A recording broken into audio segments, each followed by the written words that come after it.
नमस्कार।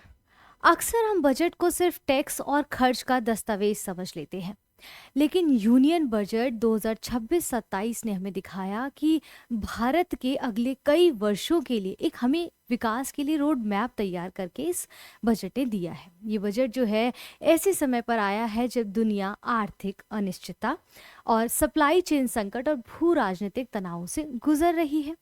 ऐसे माहौल में भारत ने साफ कहा है कि ग्रोथ भी चाहिए और फिजिकल डिसिप्लिन भी चाहिए। तो इस बजट की ये जो आत्मा है वो क्या है? युवा शक्ति, यानी कि भारत की युवा आज़ादी को स्किल्स, जॉब्स और एंटरप्राइज में बदलना है, ऐसा सरकार का कहना है। और आज हम इस लेक्चर में देखेंगे कि कैसे ये बजट मैन्युफैक्चरिंग को ग्लोबल लेवल तक ले जाना चाहता है और वहीं इंफ्रास्ट्रक्चर के जरिए प्राइवेट इन्वेस्टमेंट खींच रहा है। वहीं एमएसएमईज को चैंपियन बना रहा है, सर्विसेज, एआई, क्लाइमेट टेक और हेल्थ को फ्यूचर ग्रोथ इंजन बना रहा है। यानी कि सवाल सिर्फ ये नहीं है कि सरकार पैसा कहाँ खर्च कर रही है, बल्कि असली सवाल अब हमारे सामने ये आता है कि भारत 2047 तक किस दिशा में बढ़ना चाहता है।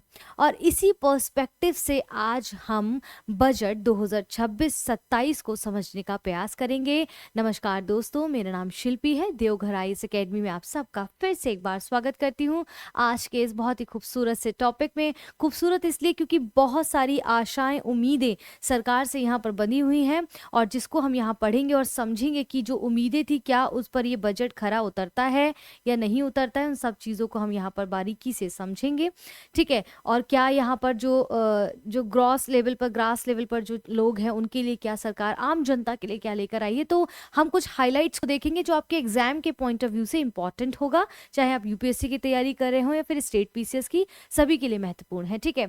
तो पहला क्या है कि भारत का केंद्रीय बजट जो आया है, कब आया, किनके द्वारा? जो हमारी वित्त मंत्री है निर्मला सीतारमण जी के द्वारा आया है 1 फरवरी 2026 को पार्लियामेंट में 2026-27 का यूनियन बजट के रूप में पेश किया गया है, ठीक है। अब ये बजट ऐसे समय में आया है जैसा कि हमने कहा कि पूरे विश्व में जो अर्थव्यवस्था है वो कितनी ज़्यादा अनस्टेबल दिखाई दे रही है। हम सब देख रहे हैं, कभी वॉर की स्थिति आ जाती, कभी ट्रेड वॉर दिखाई दे रहा है, कभी टेरिफ की कंडीशंस को लेकर बहुत चिंताएं हमेशा बनी रहती है। कभी आप देखते हैं सिल्वर और गोल्ड के प्राइस जिस तरह से उछाल मार रहे हैं और नीचे आ रहे हैं। तो वो सारी स्थितियों में ये वैश्विक जो अर्थव्यवस्था है बहुत ही अनस्टेबल बनी है। ऐसे कंडीशन में हमारा ये बजट आया है और सप्लाई चेन में कितने सारे चेंजेस हो रहे हैं कि कोई देश किसी दुश्मन था वो आज उसका दोस्त हो गया है, जो दोस्त है वो दुश्मन हो गया। सप्लाई चेन कैसे स्वैप हो गई है, चेंजेस आ रहे हैं, चाहे वो ऑयल को लेकर हो, ऑयल क्राइसिस को लेकर हो या किसी भी मुद्दे पर हो, ठीक है। निवेश इन्वेस्टमेंट में नए ट्रेंड उभर रहे हैं, चाहे वो ब्रिक्स हो, चाहे आपने देखा कि पैक्स सिलिका जैसे ऐसे इनिशिएटिव्स लिए गए हों डोनाल्ड ट्रंप के द्वारा, या फिर जो भी इन्वेस्टमेंट हो रहा है कि देखिए जैसे अब ब्रिटेन का चाइना की ओर रुख मोड़ लेना, भारत का ईयू की तरफ रुख मोड़ लेना, तो ये सारी चीज़ें अपने आप में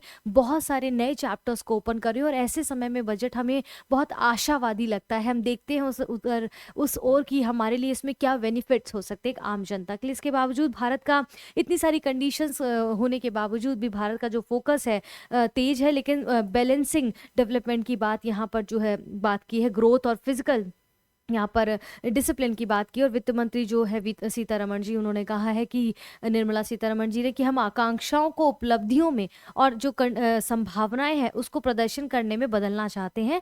यानी कि उन्होंने इस साल बजट में कहा है कि युवा शक्ति ड्राइवन बजट बताया है। तो युवा शक्ति पे बहुत फोकस किया गया है। हम धीरे धीरे आने वाले अभी अपनी स्लाइड्स में, अपने लेक्चर्स में समझने का प्रयास करेंगे। तो कब इसके की हाईलाइट्स को हम यहाँ देखेंगे, तो जो ये बही खाता है वो Indian union budget 2026 growth and resilience की बात कर रहा है, ठीक है। तो बजट की थीम सबसे पहले समझते हैं, क्योंकि आपसे कई बार पेपर में जब प्रीलिम्स का एग्जाम होता है उसमें पूछ लिया जाता है टिक मार्क में कि युवा शक्ति ड्रिवन ग्रोथ, यानी कि भारत की युवा आबादी को किस तरह से स्किल करना है, उनको जॉब्स प्रोवाइड करना है, एंटरप्रेन्योरशिप में उनको कन्वर्ट करना है, ताकि उनकी जो उनकी स्किल है वो उनको जॉब प्रोवाइड कर सके, उनकी अपनी आर्थिक जीवन को बेहतर बना सके। और फिर जब किसी पर्टिकुलर व्यक्ति का आर्थिक जीवन, उसका परचेजिंग पावर अच्छा होगा तो बट ऑब्वियसली इकोनॉमिकली ग्रोथ अच्छा होगा, जीडीपी बेहतर होगा हमारा, ठीक है। तो डेमोग्राफिक डिविडेंड को प्रोडक्टिव कैपेसिटी बनाना है, यानी कि इनका कहने का मतलब है कि कौशल विकास करना, युवाओं में रोजगार देना, उद्यम सृजन के माध्यम से नए नए इनिशिएटिव्स लेकर आना, नए नए जो है रोजगार पैदा करना, उसके माध्यम से भारत की जनसांख्यिकी लाभांश यानी कि डेमोग्राफिक डिविडेंड को प्रोडक्शन क्षमता में परिवर्तित करना है। उसको सिर्फ ये नहीं कि वो बैठी है बेरोजगार है या उसका इस्तेमाल नहीं हो पा रहा, क्योंकि भारत के पास इतने टैलेंटेड बच्चे हैं, इतने टैलेंटेड युवा है, इवन ना केवल भारत बल्कि विदेशों में भी अपना एक वर्चस्व कायम करते हैं, हम सब देखते हैं। ठीक है, तो उसको लगता है कि वो अब इस तरह से स्किल्ड है तो उससे रोजगार भी सृजन हो उनको। ठीक है, तो बजट थीम युवा शक्ति ड्रिवन ग्रोथ है। इसके बाद बजट के 3 कर्तव्य बताए गए हैं, उन कर्तव्यों में डिसाइड किया गया कि कैसे इस चीज को डिवाइड करना है। जैसे कि पहला कर्तव्य क्या है बजट का, कि देश की आर्थिक ग्रोथ और स्थिरता को बढ़ाना है, कि इकोनॉमिकली तो हमें ग्रो करना ही है, साथ में जो बेटर इंप्रूवमेंट हो रहा है उसको और स्थिर बना के काम करना है, उसको सस्टेन बना के काम करना है। दूसरा कर्तव्य क्या है कि लोगों को नए स्किल देना, नए स्किल से जब डेवलप होंगे उनमें तो नए रोजगार पैदा होंगे, नए रोजगार प्रदान होगा तो उनमें जो है इकोनॉमिक उनका जो परचेजिंग पावर है वो बढ़ेगा और इकोनॉमिकली भी ग्रोथ करेगा। उनके सपनों को पूरा करने में मदद करना है, चाहे वो लोन देकर हो, चाहे एंटरप्रेन्योरशिप के लिए कुछ क्राइटेरियाज लेकर आए हैं जिनको भी हम समझेंगे। ठीक है, तीसरा कर्तव्य क्या है, ये सुनिश्चित करना कि सरकारी जो भी योजना है, लाभांश है, उनका फायदा हर किसी तक पहुंचे, मतलब जो व्यक्ति उसके लिए हकदार है, 0 से लेके 100 तक के बीच के व्यक्ति जो भी उसके हकदार है, लाभार्थी हैं, उनको वो हक पहुंचे, यानी कि सारी योजनाएं सभी अंतिम व्यक्ति तक जो है पहुंचे और उसका फायदा उठा सके। इसके अलावा सरकार का जो पब्लिक खर्च है उसे बढ़ाकर 12.2 लाख करोड़ कर दिया गया है। इसका मतलब सीधा पब्लिक खर्च का मतलब हो तो समझ जाइएगा, जैसे सड़कें, रेलवे, जो भी ट्रांसपोर्टेशन के लिए जो रोड इस्तेमाल हो रहा है या जिसके लिए हम टैक्स पे करते हैं, शहरों का विकास करना अब और ज्यादा तेज हो जाएगा इस बजट के इम्प्लीमेंटेशन के साथ। साथ ही सरकार ने फिजिकल डेफिसिट को जीडीपी के 4.3% तक कम कर दिया है, जिससे देश की जो इकोनॉमिकली की कंडीशन है वो और ज्यादा मजबूत धीरे धीरे होती हुई दिखाई देगी। क्लियर है यहाँ तक? इसके बाद यहाँ पर 3 कर्तव्य ड्यूटीज ऑफ द बजट हमने देखा। इसमें इन्वेस्टमेंट लेड डेवलपमेंट क्या है, यानी कि निवेश आधारित विकास की क्या बात करें कि क्या इन्वेस्टमेंट करके क्या डेवलपमेंट करेंगे, यानी कि अच्छे और रणनीतिक क्षेत्रों में विनिर्माण को बढ़ावा मिलेगा। एमएसएमईज को सप्लाई चेन और विकास को मजबूत आधार बनाया जाएगा। सेवाओं को रोजगार, विकास और निर्यात का प्रमुख इंजन बनाया जाएगा। जो सर्विसेज हैं उसमें अच्छे से अच्छे जॉब प्रोवाइड करना, उसको रोजगार देना, उसमें डेवलपमेंट करना और उसमें इन्वेस्ट करना, ये प्रमुख उसको इंजन के रूप में बनाया जाएगा। यानी कि निवेश आधारित विकास की, इन्वेस्टमेंट लेड डेवलपमेंट की बात की गई है। निवेश इकोसिस्टम मजबूत करना, यानी कि जो निजी प्राइवेट इन्वेस्टमेंट है उनको आकर्षित करना, उसके लिए लगातार सरकारी पूंजीगत खर्च को बनाए रखना। ठीक है, टायर 1 और टायर 2 और टायर 3 के जो शहर है उसमें इंफ्रास्ट्रक्चर आधारित विकास करना। भाई अच्छा इंफ्रास्ट्रक्चर होगा तो अच्छे बाहर के निवेशकों को आप अपनी तरफ आकर्षित कर पाएंगे। लंबे समय तक जो ऊर्जा सुरक्षा, एनर्जी जो सिक्योरिटी है, जलवायु टेक्निक पर जोर दिया जाएगा, ताकि विकास के साथ साथ क्या होता है ना, देखिए ग्रोथ और डेवलपमेंट जब साथ में चले तो अच्छा लगता है। अदरवाइज अगर आप ग्रो नहीं कर रहे हैं, सिर्फ डेवलपमेंट हो रहा है तो भी कोई अच्छी बात नहीं है। तो समृद्धि और विकास में जो अंतर है उसको हमें बहुत समझना जरूरी हो जाता है, तो वो भी जरूरी है। यानी कि विकास ही नहीं हो बल्कि हमारे देश में जो समृद्ध है हम उसको और समृद्ध करें, या जो जो नीचे लोग हैं उनको और बेहतर के लिए हम आगे पुश करें, उनको सपोर्ट करें फाइनेंशियली। तो गवर्नमेंट का ये रुख भी इधर देखा गया है। ठीक है, इस प्रकार से तो ये सारी चीजें, स्ट्रेंथनिंग द इन्वेस्टमेंट इकोसिस्टम पे ध्यान देना है। बायो फार्मा की अगर बात की जाए तो बायो फार्मा की अगर हम बात करें तो बायो फार्मा शक्ति योजना की जो बात करता है, इसमें देखिए हेल्थ केयर के अंतर्गत बजट में क्या हुआ है कि भारत बनेगा ग्लोबल बायो फार्मा हब। अब भारत सिर्फ दवाइयां बनाएगा भी नहीं बल्कि बेचेगा और नई नई टेक्नोलॉजी से उसको और इन्हेंस करेगा। जैसे 10,000 करोड़ का इसमें इन्वेस्ट करेंगे। किस पर इन्वेस्ट करेंगे? बायो फार्मा में रिसर्च करने पर, नए नए इनोवेशन पे और मैन्युफैक्चरिंग के लिए फंड दिया जाएगा ताकि और बेहतर निकल कर, क्योंकि आयुर्वेदा हमारे भारत का सबसे प्राचीन कह सकते हैं कि एक मेडिसिन के दौर में या फिर बायो फार्मा में, ठीक है, बायो फार्मा में बहुत प्राचीन इसकी तवज्जो है। अन्य भिन्न भिन्न देशों में भी वहाँ से लोग इस प्रकार से इलाज कराने आते हैं। तो ऐसे में हम और ज़्यादा खुद को अगर इम्प्रूव करेंगे तो वो चीज़ों को भी हम अट्रैक्ट कर पाएंगे, राइट। जैसे ग्लोबल बायो फार्मा हब का लक्ष्य क्या है कि भारत को दवाओं, मेडिसिन, वैक्सीन और नई टेक्नोलॉजी का वैश्विक केंद्र बनाना है कि बाकी देश भी भारत की ओर रुख अपनाएं। दुनिया की फार्मेसी में आगे बढ़कर रिसर्च और इनोवेशन में हमें खुद को लीडरशिप के दौरान दिखाना है।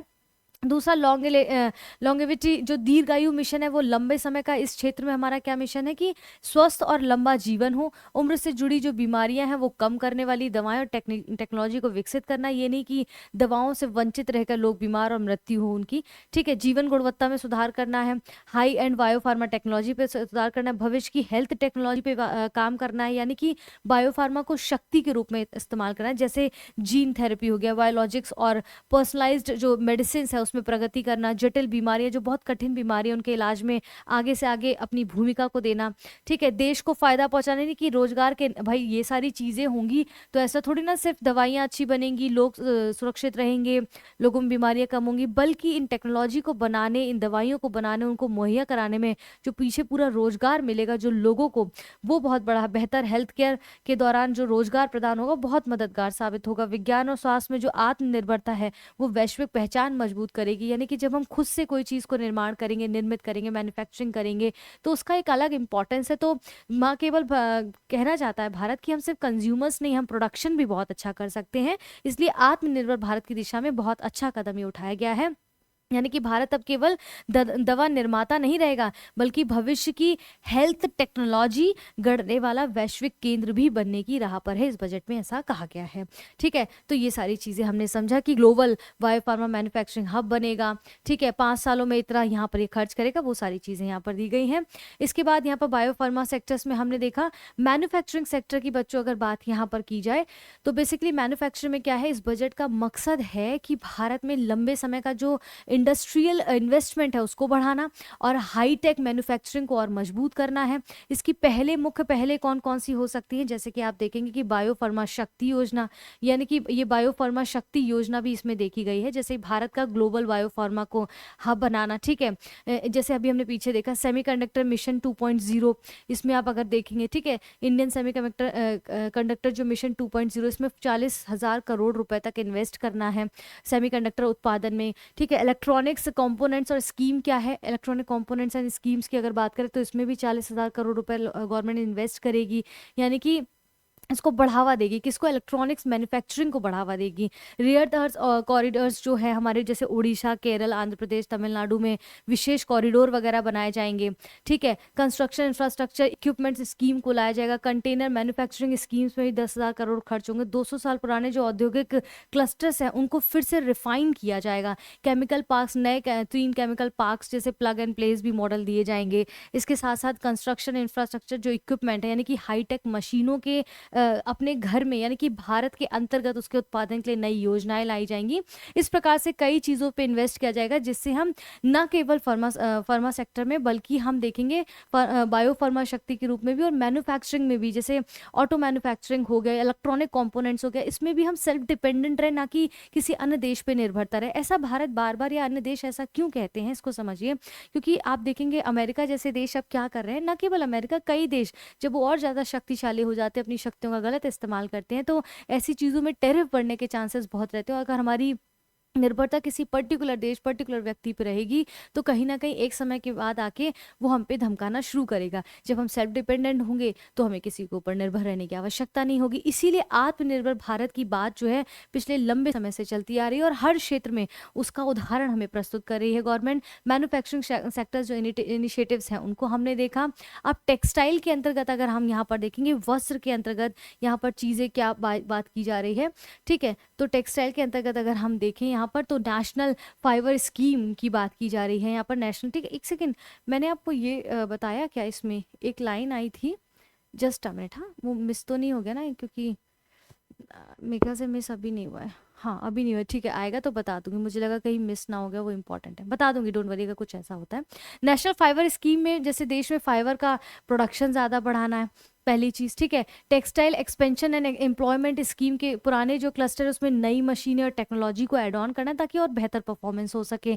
Handloom and handicraft program which is very important for India, की यहाँ पर जो बुनकर है, जो कारीगर है, उनका सीधा समर्थन करना ताकि वो डायरेक्ट अपने कस्टमर्स के साथ कनेक्ट हो सके। टैक्स इको इनिशिएटिव जो है, टिकाऊ और ग्लोबल लेवल टेक्सटाइल को बढ़ावा देना। टेक्सटाइल भारत के लिए बहुत इंपॉर्टेंट हो जाता है क्योंकि उसके लिए बहुत ज़्यादा निर्भरता हमारी एक समय पे बांग्लादेश, इंडोनेशिया पर है। तो कहीं ना कहीं अगर हम इस पे निर्भर होंगे, और जैसा कि पूरे विश्व में पता है कि यहाँ पर मल्टी जो है variety in the diversity in India की बात करते हैं, तो यहाँ पर बहुत सारे कल्चर्स हैं, बहुत सारी डाइवर्सिटी है, जिसको ना केवल भारतीय पसंद करते हैं बल्कि भारत के बाहर के लोग भी इसकी बहुत डिमांड करते हैं। तो इस पर भी ज़्यादा ध्यान दिया गया है। समर्थ 2.0 वस्त्र सेक्टर में स्किल ट्रेनिंग देना कि बहुत अच्छे आउटपुट्स निकल कर आए, ताकि उनकी डिमांड और ज़्यादा हाई हो तो हम अपनी अच्छी सप्लाई कर सकें और इकोनॉमी को और अच्छा बेटर कर सके और अच्छे कॉन्टैक्ट अपने जो है अन्य देशों के साथ भी बना सके। तो टेक्सटाइल क्षेत्र में भी गवर्नमेंट काफ़ी ध्यान दे रही है।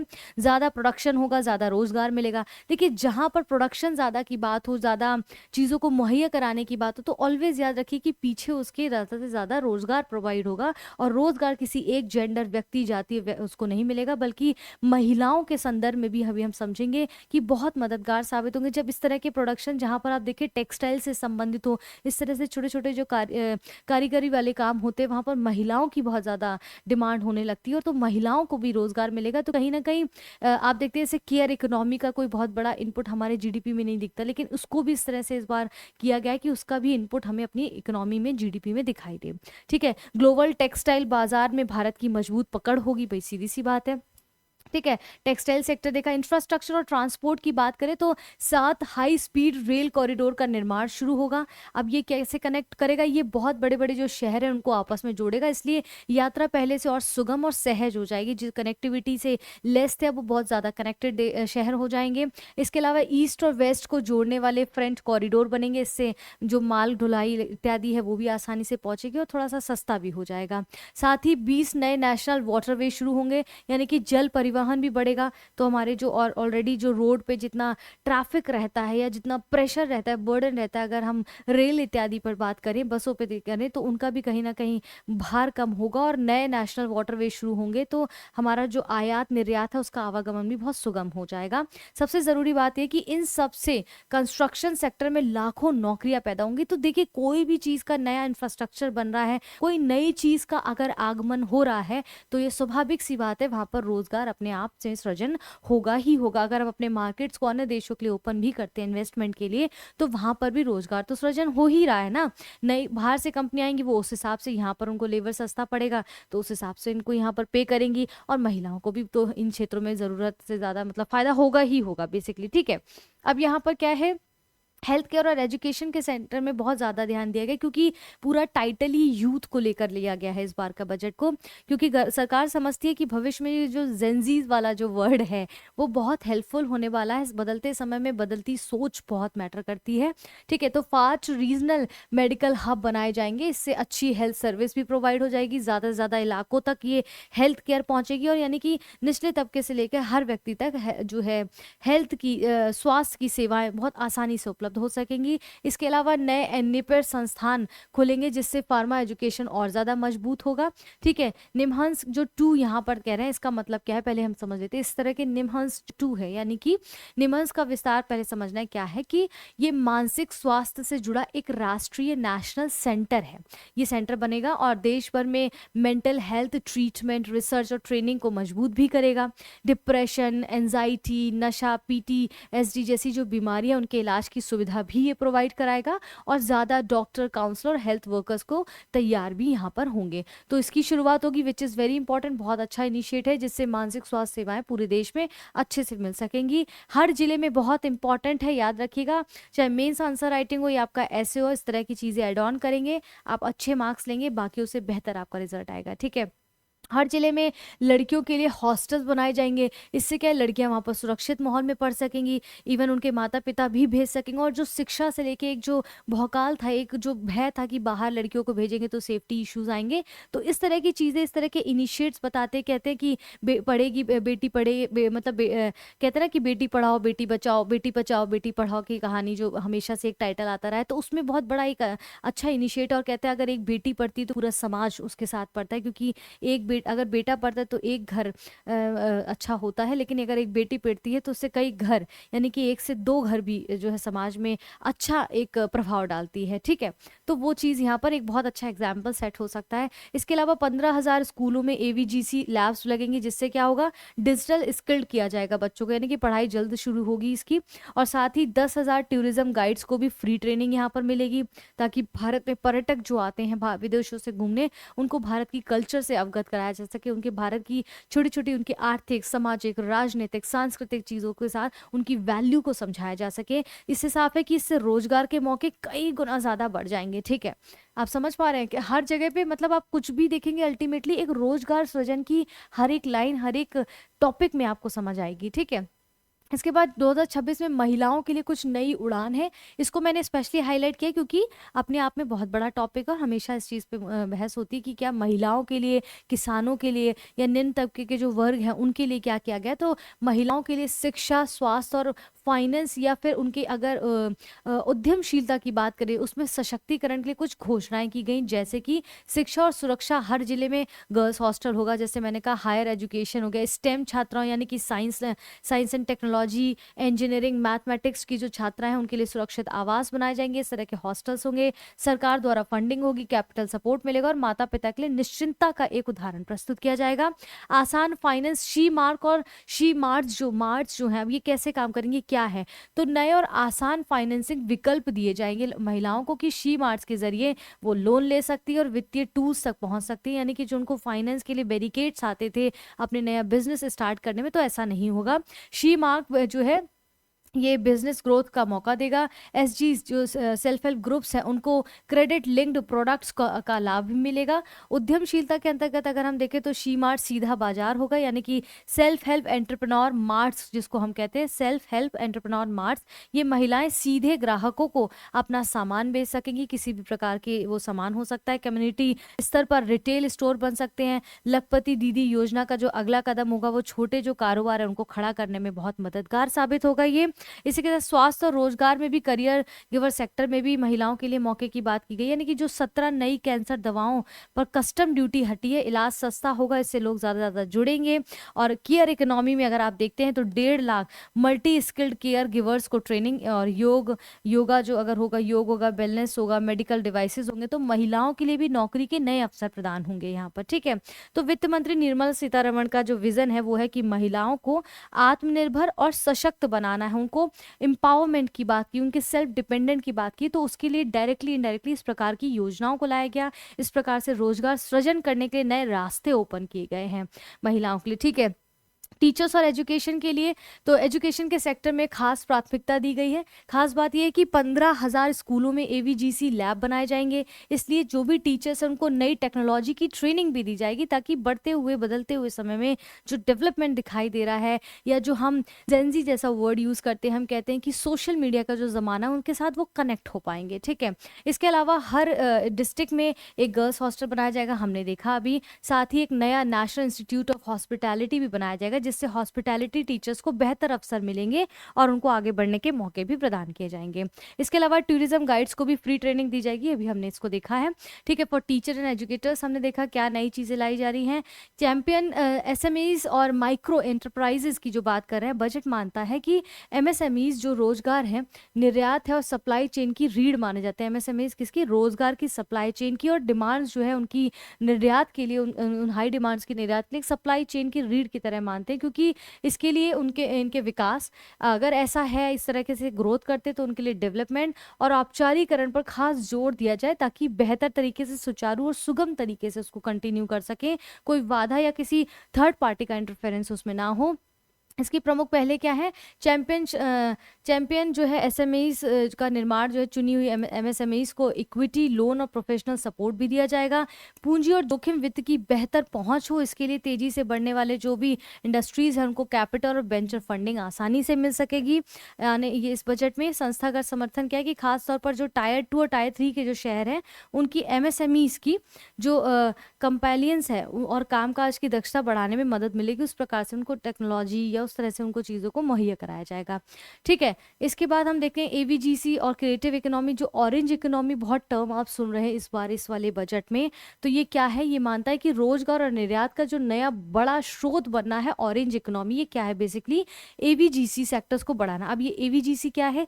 तो एनिमेशन, वीएफएक्स, गेमिंग और कॉमिक्स। देखिए अब जो जनरेशन आ रही है 90s के बाद की जो जनरेशन आप देखेंगे उनका ज़्यादातर फोकस इन चीज़ों में भी ज़्यादा हो गया है। ठीक है, अब सब डॉक्टर और इंजीनियर इंजीनियर और आईएएस नहीं बनना चाहते ना, कुछ अलग क्षेत्र में भी जाना चाहते हैं, तो एनिमेशन, वीएफएक्स, गेमिंग और कॉमिक्स में जो है आने वाले 2030 में लगभग माना जा रहा है 20 लाख पेशेवरों की ज़रूरत होगी। तो उसके लिए उनको अभी से ट्रेनिंग दी जाएगी तो बेहतर आउटपुट निकलेगा। तो कंटेंट क्रिएटर लैब्स भी होंगे जहाँ पर 15,000 स्कूल और 500 कॉलेजों में एनिमेशन, वीएफएक्स, गेमिंग और कॉमिक्स में लैब्स की स्थापना की जाएगी। इसमें संस्था का समर्थन किसका मिलेगा? मुंबई से मिलेगा, जैसे Indian institution of creative technologies Mumbai के द्वारा इसको प्रशिक्षण और सहयोग दिया जाएगा इन बच्चों को। इसका सीधा मतलब है कि क्रिएटिव बच्चे जो होंगे, युवाओं के लिए नई स्किल और नई नौकरियां और ग्लोबल मौके दिए जाएंगे। देखिए, जब हम कंटेंट क्रिएटर की बात करते हैं, कंटेंट क्रिएटर लैब्स की बात करते हैं, तो वहाँ पर कोई पर्टिकुलर भारत में सिर्फ वो सीमित नहीं रहता। जब आप सोशल मीडिया की बात करते हैं तो वो जो है ग्लोबल बन जाता है, ठीक है, वो लोकल से ग्लोबल बन जाता है। तो इसमें क्या है, बाहर देशों में भी उनकी क्षमताओं के बारे में पता चलेगा, वो स्किल्ड होंगे तो उनकी भी वहाँ पर डिमांड होगी। तो इस प्रकार से हम न केवल अपने भारत में बल्कि इनडायरेक्टली हम उन बच्चों को विदेशों के लिए भी तैयार कर रहे हैं, उनकी स्किल्स को डेवलप करेंगे, उनकी नई नौकरियों के खुद तो सृजन करेंगे ही, खुद तो एक नया उनको प्लेटफॉर्म देंगे, बाहर भी उनका ग्लोबल मौके भी उनको प्राप्त हो जाएंगे। ठीक है, rare earth corridor which is very important. देखिए, रेयर अर्थ की वजह से ही सारा मारा मारी, आपको पता होगा, ये पैक्स सिलिका में जो भारत को इन्विटेशन मिला था, जो इसका इनिशिएट था अमेरिका के द्वारा, तो उसमें देखेंगे कि भारत को क्यों दिया गया। जो डोनाल्ड ट्रंप है वो फिजूल में कभी किसी को इन्वाइट नहीं करते। पाकिस्तान उनका बहुत प्रेमी है, लेकिन उसको इन्वाइट नहीं किया गया, भारत को इन्वाइट किया, क्योंकि उसको पता है उसके पास रेयर अर्थ्स बहुत है, मिनरल्स बहुत है, क्योंकि सेमीकंडक्टर, चिप्स, एआई, इन सब में इन चीज़ों का बहुत इस्तेमाल होने वाला है आने वाले समय में और ज़्यादा। तो इसके लिए कॉरिडोर भी बनाए जाएंगे, जैसे सरकार केरल, तमिलनाडु, ओडिशा, आंध्र प्रदेश में रेयर अर्थ कॉरिडोर बना रही है। रेयर अर्थ जो है मिनरल, मोबाइल्स, ईवी, सेमीकंडक्टर और डिफेंस में बहुत काम आते हैं। और 2025 की शुरुआत में जो शुरू किया गया था परमानेंट मैग्नेट स्कीम, उसको और ज़्यादा धीरे धीरे मजबूत किया जाएगा। इन राज्यों में खनन होगा, प्रोसेसिंग होगी, फैक्ट्रियों के लिए अलग से इंफ्रास्ट्रक्चर भी बनाया जाएगा। सीधा सा मतलब है, भारत को जो ज़रूरी हाईटेक मिनरल्स बाहर से मंगवाने पड़ते थे, वो अब खुद से नई इंडस्ट्री और नौकरियां बनाएंगे, यानी कि मांगने पर अब दूसरे देशों पर निर्भरता कम होगी और नई इंडस्ट्री और नौकरियां इससे सृजन करेगा जब इस प्रकार के कार्यक्रम को चालू करेगा, वापस से लागू करेगा, उसको और मजबूत करेगा। ठीक है, इसके बाद climate technologies and energy transition की बात करें तो बजट का फोकस है अच्छा जो स्वच्छ टेक्नोलॉजी के जरिए क्या करना है कि जलवायु परिवर्तन, जो क्लाइमेट चेंज है, उससे लड़ना है और उद्योगों में कार्बन उत्सर्जन को कम करना है। क्योंकि देख रहे हैं आप जिस प्रकार से डोनाल्ड ट्रंप ने क्या किया, अभी ये डोनाल्ड ट्रंप के साथ मैं क्यों कनेक्ट कर रही हूँ, क्योंकि उन्होंने क्या किया है कि पूरी अर्थव्यवस्था की व्यवस्था को अव्यवस्थित किया है। अगर आप देखें बहुत हद तक, चाहे वो ईरान में युद्ध की स्थिति हो, चाहे रूस यूक्रेन की युद्ध की स्थिति हो, तो ऐसी कंडीशन में पूरी अर्थव्यवस्था देखिए जो है चरमराती तो है ही, अगर ना केवल उस पर्टिकुलर देश में बल्कि उसके सहयोगी देश हों या पूरे विश्व पे भी उसका प्रभाव दिखाई देता है। मान लीजिए ईरान में जो वॉर है उस पर अगर अमेरिका इतना हस्तक्षेप कर रहा है या वॉर कर देता है बेसिकली, तो पूरी जो ऑयल की इकोनॉमी वो चरमरा जाएगी। ठीक है, माफ़ी चाहती हूँ।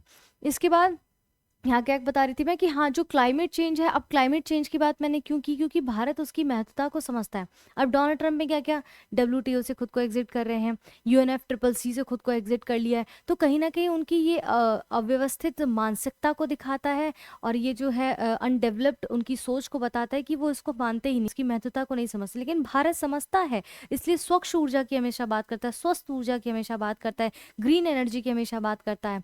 ठीक है, इसके उपाय क्या है? इसके लिए CCUS तकनीक यानी कि carbon capture, utilization and storage की बात करता है कि अगले 5 वर्षों में 20,000 करोड़ का इसमें प्रोविजन दिया जाएगा। इन टेक्नोलॉजी को, इसको और बेहतर करने के लिए इस स्टोरेज के प्रमुख 5 उद्योगों में विस्तार किया जाएगा। वो कौन कौन से हैं? जैसे कि बिजली, स्टील, सीमेंट, रिफाइनरी और रसायन क्षेत्र में।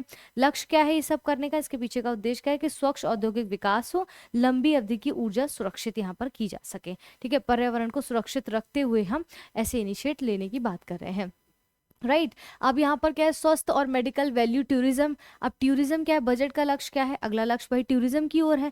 भाई पर्यटन जो है बहुत बड़ा एक किसी भी देश के लिए बहुत बड़ा एक इकोनॉमी का ग्रो करने का बहुत बड़ा एक कंपोनेंट, एक फैक्टर है। तो ये स्वास्थ्य सेवाएं और मजबूत करेगा। ठीक है, और भारत को मेडिकल वैल्यू टूरिज्म को ग्लोबल हब बनाएगा। यहाँ पर स्वास्थ्य कार्यबल सुदृढ़ीकरण की अगर बात की जाए तो 3 अच्छा पॉइंट्स अलग अलग हैं। ओके, ये अलाइंड जो हेल्थ प्रोफेशनल्स हैं उन संस्थाओं का विस्तार करेगा। जो है डायग्नोस्टिक्स और क्लिनिकल सपोर्ट मिलेगा, मानसिक स्वास्थ्य में ट्रेनिंग को बढ़ावा देगा, देशी और विदेशी जो मरीजों हैं उनके लिए कुशल मानव संसाधन यहाँ पर उपलब्ध कराएगा ताकि वो भारत की ओर भी रुख अपना रवैया अपनाएं। केयर इकोनॉमी की बात की जाए तो अलाइड हेल्थ सर्विसेज यानी कि जो बुजुर्ग हो गए हैं उनको केयर इकोनॉमी, या बच्चे या जो खुद से खुद नहीं कर पाते उनको केयर इकोनॉमी के अंतर्गत रखा जाता है, उनके लिए एक ऑर्गेनाइज्ड केयर सिस्टम बनाया जाए। मल्टी स्किल केयर गिवर्स के लिए जो है नेशनल उनको ट्रेनिंग प्रोवाइड की जाए।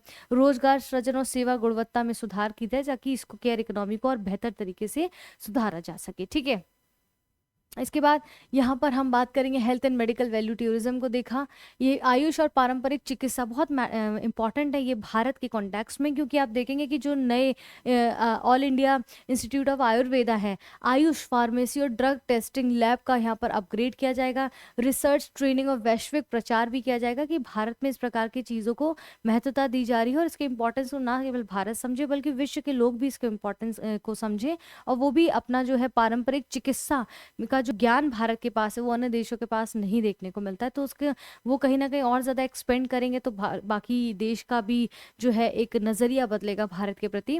स्वास्थ्य जो अपने हेल्थ से लेके इंफ्रास्ट्रक्चर है और ट्रॉमा केयर वगैरह है, यानी कि आपातकालीन और ट्रॉमा केयर का विस्तार करेंगे ताकि और ज़्यादा इसको बढ़ावा मिल सके, बढ़ा सकें और चीज़ों को और बेहतर तरीके से कर सकें। मानसिक स्वास्थ्य सुविधाओं में सुधार करने के लिए और ज़्यादा इंफ्रास्ट्रक्चर पर ध्यान दिया जाएगा। जिला स्तर पर हेल्थ इंफ्रास्ट्रक्चर को और मजबूत किया जाएगा ताकि ग्रामीण से लेकर शहरों तक सबको अच्छे से हर चीज़ मुहैया कराई जा सके उनके हेल्थ को लेकर। मेडिकल वैल्यू टूरिज्म हब्स, तो 5 क्षेत्रीय हब्स प्राइवेट सेक्टर्स के साथ मिलकर खोले जाएंगे। अच्छा इलाज होगा, सर्जरी, डायग्नोस्टिक्स व रिहैब्स बनेंगे। इंटरनेशनल जो भी पेशेंट्स हैं उनके लिए विशेष सुविधाएं इत्यादि भी यहाँ पर उपलब्ध कराई जाएंगी। यहाँ तक क्लियर है इन बजट में और क्या क्या चीज़ें हेल्थ को लेकर, हेल्थ सेक्टर को लेकर। इसके बाद हाँ, टूरिज्म की यहाँ पर जो मैं बात करती हूँ वो वहाँ शायद ऐड हो गया था।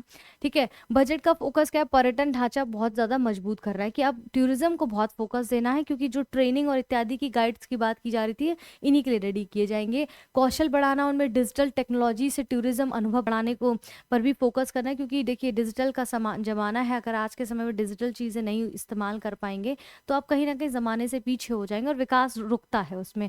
तो सबसे पहली पहल हॉस्पिटैलिटी शिक्षा दी जाएगी, यानी कि normal national institution of hospitality की स्थापना की जाएगी ताकि उनको बताया जाए कि कोई पर्यटक अगर हमारे देश में आता है बाहर से तो कैसे उसकी हॉस्पिटैलिटी पर ध्यान दिया जाए। ठीक है, पर्यटन कार्यबल विकास, यानी कि 20 प्रमुख पर्यटन स्थलों पर 10,000 टूरिज्म गाइड्स को ट्रेनिंग दी जाएगी। डिजिटल प्लेटफॉर्म, तो national destination digital knowledge grid का निर्माण किया जाएगा। गंतव्य विकास, यानी कि 15 पुरातात्विक स्थलों को अनुभवात्मक सांस्कृतिक स्थल बनाना, पर्यावरण अनुकूल पर्यटन को बढ़ावा देना, वहाँ पर लाइट शो इत्यादि के थ्रू जो भी पर्यटक आएंगे तो उनको अपनी संस्कृति के साथ उस पुरातात्विक जो स्थल है उनसे अवगत कराना। बेसिकली सरकार क्या है कि 15 पुराने ऐतिहासिक और पुरातात्विक स्थलों को ऐसे डेवलप कराएगी कि जहाँ पर लोग सिर्फ देखें नहीं उसको बल्कि उसके इतिहास को वहाँ पर महसूस कर पाएँ, समझें कि जैसे अभी उनके सामने ही सारी चीज़ें परिवर्तित हो रही, उसको अनुभव कर सकें। तो वहाँ इसके लिए क्या करेगी, लाइट शो इत्यादि कराएंगे, म्यूजियम बनवाएंगे, लोक सांस्कृतिक चीज़ें बनवाएंगे, बेहतर सुविधाएं देंगे, साथ ही पर्यावरण को नुकसान ना पहुँचे इस तरह के टूरिज्म को भी बढ़ावा मिलेगा। ठीक है, इको टूरिज्म को बढ़ावा मिलेगा। तो क्षेत्रीय और निच पर्यटन कैसा होगा, तो यहाँ पर निश टूरिज्म जो उभरते गंतव्य है उसमें पर्यटन सर्किट मजबूत करना, इंफ्रास्ट्रक्चर और कनेक्टिविटी से उसके साथ कनेक्ट करने का प्रयास करना ताकि और बेहतर टूरिज्म निकल कर आए। Integrated with infrastructure and connectivity, ताकि जो भी लोग आए तो ऐसा लगे कि वो यहीं के हैं, मतलब ना केवल सिर्फ आंखों से देखें बल्कि अपने मन से उसको अनुभव करें, महसूस कर सके उस चीज़ को। तो इस तरह से उसको रियलिस्टिक बनाने के लिए। ठीक है, अब टैक्स रिफॉर्म में अगर देखा जाए तो ना केवल इंफ्रास्ट्रक्चर में, मैन्युफैक्चरिंग में, बायोफार्मा में, साइंस एंड टेक में, या फिर महिलाओं के लिए, या फिर बहुत सारी चीज़ों में। अब आता है मेन मुद्दा कि भाई जो आम जनता उसके लिए टैक्स रिलैक्सेशन, टैक्स रिफॉर्म में क्या काम किया गया है। तो इनकम टैक्स सिस्टम यहाँ पर आसान होगा, यानी कि रिटर्न भरना और उसके नियमों को, उनके रूल्स को समझना सिंपल कर दिया जाएगा। ठीक है, विदेशी क्लाउड कंपनियों को टैक्स छूट मिलेगी। 2047 तक भारत में डेटा सेंटर बढ़ेंगे, IT नौकरियां भी बढ़ती दिखाई देंगी। टैक्स विवाद कम होंगे, यानी कि जो भरोसा था वो आधारित सिस्टम है और नोटिस और केस थोड़े से ज़्यादा घटेंगे। इसीलिए मैंने कहा था जो ये बजट आया ये 20 से 25 वर्षों के लिए एक रोड मैप तैयार कर रहा है। आईटी आईआईटीज़ को राहत मिलेगी, यानी कि सेफ हावर्स बढ़ने के टैक्स झंझट कम होगा। मैन्युफैक्चरिंग, सर्विस और एक्सपोर्ट का बढ़ावा मिलेगा, यानी कि बिजनेस करना थोड़ा सा आसान हो जाएगा। विदेशी जो इन्वेस्टमेंट है उनको आकर्षित करेंगे इस बजट से, और पूंजी आएगी, इससे ज़्यादा निवेश आएगा तो रोजगार बढ़ेंगे, रोजगार बढ़ेंगे तो हमारी इकोनॉमिकली ग्रोथ होगी और जीडीपी भी उसका असर दिखाई देगा। ठीक है, इसके बाद टैक्स रिफॉर्म को हमने देखा। कस्टम रिफॉर्म्स में क्या होगा, तो कस्टम टैक्स के नियम थोड़े सरल हो जाएंगे, जिससे उसे समझना, उसका पालन करना आसान होगा। भाई सिंप्लिसिटी होगी किसी चीज़ को तो साधारण व्यक्ति भी समझ पाएगा। ठीक है, पुरानी जो छूटें हैं उनको धीरे धीरे हटाया जाएगा, यानी कि घरेलू जो आपके जो आपके डोमेस्टिक जो इंडस्ट्रीज़ हैं उनको सही प्रतिस्पर्धा मिलेगी। ठीक है, इस तरह की छूट जो है टैक्सेस वगैरह को हटाया जाएगा ताकि और ग्रो कर सके, खुद को एक्सटेंड कर सके, एक्सप्लोर कर सके। सारे रेट सीधे टैरिफ में शामिल होंगे, कन्फ्यूजन खत्म हो जाएगा कि ये टैरिफ देना, ये टैक्सेस देना, तो सबको एक साथ मिला के रखा जाएगा। एक्सपोर्ट के लिए कम या फिर शून्य ड्यूटी लगाई जाएगी, यानी कि निर्यात सस्ता होगा और तेज होने लगेगा। भरोसा आधारित कस्टम सिस्टम बनाया जाएगा कि कम जांच होगी, कम परेशानी होगी, बहुत ज़्यादा चीज़ों से जो है रिफाइन होने के लिए नहीं गुजरना पड़ेगा। ऑटोमेशन और रिस्क आधारित जो है जाँच, वो सामान जल्दी क्लियर होगा उससे। ठीक है, यहाँ तक क्लियर। तो कस्टम रिफॉर्म्स और टैक्स रिफॉर्म्स में क्या क्या चीज़ें होंगी हमने इसको देखा। अब यहाँ पर सिंपल भाषा में अगर हम एक लाइन में समझें, एक दो स्लाइड्स में, कि क्या चीज़ें सस्ती होंगी, आम भाषा में इसको समझ लेते हैं जाते जाते, कि क्या चीज़ें सस्ती हुई हैं, क्या महंगी हुई हैं, फटाफट से उसको क्विकली देखते हैं। ठीक है, आसान भाषा में। कैटेगरीज जैसे मेडिसिन और मेडिकल सप्लाई में क्या बदला है, तो 17 दवाइयाँ जो थी वो ड्यूटी फ्री हो गई, जिसमें से 7 दुर्लभ बीमारियों की दवाइयों को छूट मिलेगी। आसान भाषा में समझे तो इस अब क्या होगा, इलाज सस्ता होगा, मरीजों का खर्च अब इन चीज़ों पे कम होगा, पर्टिकुलर मेडिसिन को लेकर। विदेशी टूर पैक्स जो थे वो उस पैकेजेस में टैक्स 20% से घटकर 2% हो गया, यानी कि विदेशों में घूमना अब थोड़ा सस्ता हो जाएगा।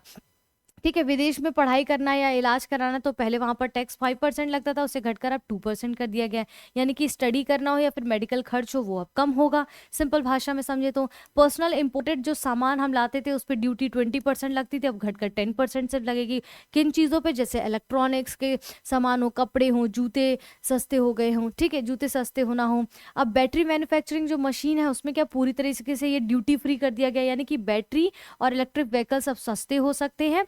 ठीक है, इसीलिए इलेक्ट्रिक व्हीकल्स को अभी जो हमारा ईयू के साथ फ्री ट्रेड एग्रीमेंट हुआ है उससे बाहर रखा गया है, ताकि यहाँ के जो जो एंटरप्रेन्योर्स हैं जो इन क्षेत्र में काम कर रहे हैं इलेक्ट्रिक व्हीकल्स में, उनका कोई भारी हस्तक्षेप ना हो, भारी कंपनियों का जो है दबदबा ना हो जाए, ये दब ना जाए, इसलिए इसको फ्री ट्रेड एग्रीमेंट जो ईयू के साथ हुआ इसके लिए बाहर रखा गया। इसीलिए मैं कहती हूँ कंटिन्यू टॉपिक्स को, जियो पॉलिटिक्स के टॉपिक को देखते रहिए देवघर आईएएस के अकेडमी के इस यूट्यूब चैनल पर, ताकि आप कनेक्ट कर सके टॉपिक को। ठीक है, सेमीकंडक्टर मशीनरी तो इसमें जीरो ड्यूटी लगेगी, यानी कि मोबाइल और कंप्यूटर अब सस्ते होंगे।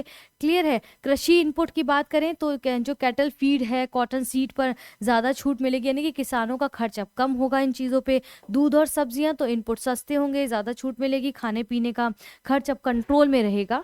आसान भाषा में अगर समझे तो हमने देखा कि जो चीज़ें सस्ती होंगी उसके बारे में हमने यहाँ पढ़ा है। What becomes cheaper, what becomes costlier, तो हमने items that will be cheaper उसको हमने यहाँ पर समझा। इसके बाद हम यहाँ पर एक चीज़ और देखेंगे कि महंगा होने वाला सामान क्या है। तो जैसे सिगरेट है, चलो बहुत अच्छा किया कि सरकार ने अब स्वास्थ्य पे ध्यान दिया है, तो पूरी तरीके से दिया है। सिगरेट यहाँ पर है जो 40% जीएसटी के साथ प्लस एक्साइज ड्यूटी के साथ अब मिलेगी, यानी कि नुकसान क्या हुआ, 15% से अब ये 40% हो गई है। नुकसान मैं तो नहीं मानती हूँ, यहाँ पर लिख दिया है ताकि आसान भाषा में समझ आए, लेकिन बहुत अच्छा किया सरकार ने इस पर। पान मसाला जो कि 40% अब जीएसटी लगेगा, यानी कि दाम बढ़ेंगे। ठीक है, खैनी गुटखा 40% जीएसटी। मुझे लगता है यहाँ तक आते आते इनमें से जो भी खाने वाला बहुत प्रेमी होगा वो यहाँ से विमुख हो चुका होगा इस लेक्चर से। तम्बाकू महंगा हो जाएगा क्योंकि आधा डिप्रेशन में आ गया होगा वो। कमर्शियल गैस सिलेंडर 50 रुपीज़ बढ़ेगा। होटल और ढाबों पर भी इसका प्रभाव देखने को मिलेगा, और वह जब प्रभाव उस पर देखने को मिलेगा तो बहुत ऑब्वियस सी बात है, जब हम होटल या रेस्टोरेंट जाएंगे तो उसका उनकी डिमांड भी हाई होगी और उनके प्राइसेस भी इंक्रीज मिलेंगे। ठीक है, तो इस तरह से हमने काफ़ी हद तक जितने भी की हाईलाइट्स जो हो सकते थे आपके लिए उसको यहाँ पर दिखाने का प्रयास किया है, जो यूनियन बजट के की हाईलाइट्स हैं जो 2026-27 में आया है। तो आई होप ये वीडियो आपको समझ आया, क्योंकि ये मात्र एक वीडियो नहीं है, इसको बहुत जितना सरलीकरण हो सकता था उस सरल भाषा में उपलब्ध कराने का प्रयास प्रयास किया गया है। आई होप ये वीडियो आपको पसंद आया होगा। अगर आप यहाँ तक देख चुके हैं तो मेरी आप सबसे गुजारिश है कि प्लीज़ वीडियो को शेयर ज़रूर करें, चाहे वो सोशल मीडिया हो आपका या आपके दोस्त हो, या आसान भाषा में अगर समझ आया तो अपनों के साथ शेयर करें, उनसे डिस्कस करें और कमेंट में ज़रूर बताएं कि इस बदलते हुए बजट में आपको क्या चीज़ जो है सबसे अट्रैक्टिव लगी और क्या चीज़ बहुत अच्छी लगी कि सरकार ने ये करके तो बहुत अच्छा किया है। अपनी राय ज़रूर कमेंट में करें, हमें अच्छा लगेगा, मैं ज़रूर उस पर प्रतिक्रिया दूंगी। और अपना ध्यान रखें, अपनों का ध्यान रखें। देवघर आईएएस एकेडमी के इस यूट्यूब चैनल को सब्सक्राइब करना बिल्कुल ना भूलें। फिलहाल के लिए इस वीडियो को यहाँ समाप्त करते हैं, कल मिलते हैं एक और विषय के साथ, तब तक के लिए धन्यवाद।